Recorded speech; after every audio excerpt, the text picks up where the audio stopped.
في عالم كرة القدم اللي حراس هم الأبطال اللي محدش بياخد بالهم منهم ويحافظوا على جون فريقهم. النهارده هنشوف بعض الحراس الأبطال وهنشوف مع بعض أحسن تصديات للحراس الكبار مثل لونين وياسين بونو. لونين مع ريال مدريد وياسين بونو مع الهلال السعودي. لونين ضد مانشستر سيتي وياسين بونو ضد نادي النصر السعودي. التي دي بروين خطيرة الحارس لونين، أول دخلة وأول خرجة. أكانجي استلم خطيرة دي بروين دي بروين ولونين، كرة خطيرة دي بروين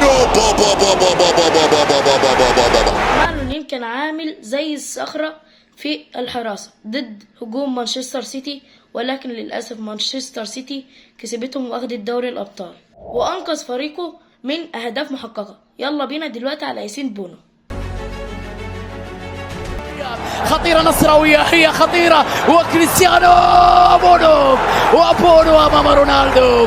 خطيرة اللقطة الأخيرة، ياسين أمام كريستيانو على غير العادة يا رونالدو. إنها لقطات رونالدو، إنها كرات رونالدو. ياسين بونو كان بطل المباراة بلا منازع، قدم مستوى رائع ضد النصر السعودي وأمام كريستيانو رونالدو، وخلى المباراة تكون للهلال والهلال طلع بنتيجة إيجابية.